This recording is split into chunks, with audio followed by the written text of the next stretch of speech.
Most people think arguments are won by the person with the best answer. They're not.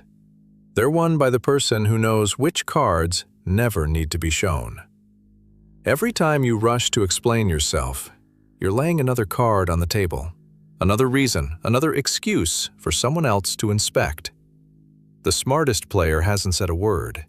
He's watching everyone else reveal their hand. This happens everywhere someone tries to pull you into defending yourself. Offices, relationships, family group chats. The argument was never about the truth. It was about how many cards you'd reveal. This is the story of Jessica. She thought every misunderstanding deserved an explanation, until one week taught her otherwise. Jessica worked in marketing. Quiet, good at her job. Then there was Brad, funny, confident, always surrounded by people. At least, it looked that way. He had a habit: wait until Jessica finished speaking, lean back, smile, and say something just ambiguous enough to sound harmless. Interesting idea. I wonder if the client will be brave enough for that. People chuckled, not because it was funny, because nobody wants to be the first one sitting in awkward silence. Brad laughed first, then looked around the room, not at Jessica, at everyone else. He wasn't reading the room. He was counting allies. Jessica made the mistake most people make. She explained.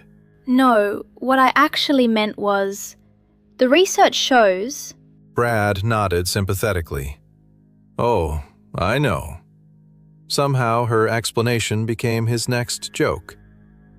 Jessica replayed the conversation all afternoon.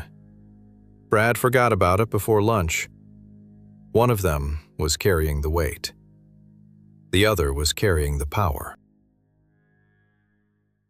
She expected advice. Instead, her grandfather lit an old lantern, then blew it out. A thin ribbon of smoke drifted into the air. When someone throws smoke, why chase it? A mirror never argues with smoke. It simply refuses to become part of it. Smoke only becomes your problem the moment you breathe it. She still wasn't sure what he meant, but those words followed her home. Halfway through her presentation, Brad interrupted. Quick question. Did you build this strategy yourself?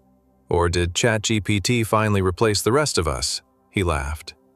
Automatically. Looked around the room, waiting. Jessica felt her heartbeat quicken. Her mind was already writing the speech. Then she remembered the smoke. One slow breath, and said nothing. For the first time, the joke had nowhere to go. It simply hung there, and everyone was looking at the wrong person. Not Jessica, Brad. Nobody defended Jessica. Nobody challenged Brad. But for the first time, Brad wasn't the last person people remembered. The silence was. Over the next 2 weeks, Brad got louder.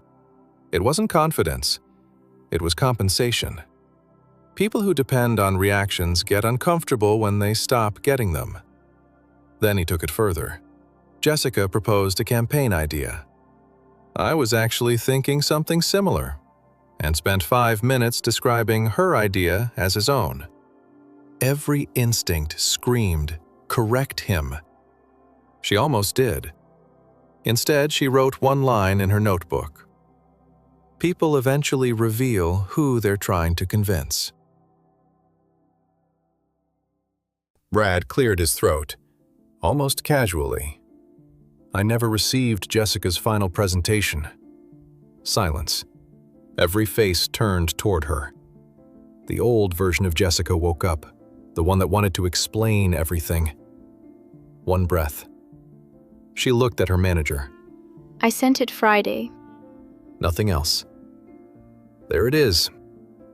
Friday, 3:12 p.m. No, I mean, maybe I opened the older version. I didn't ask. The room went still. Jessica thought of her grandfather's lantern. Brad kept throwing smoke into the room, but nobody was breathing it anymore. Brad was still making jokes, but now, when he laughed first, nobody followed. Jessica noticed something else. Brad wasn't watching her anymore.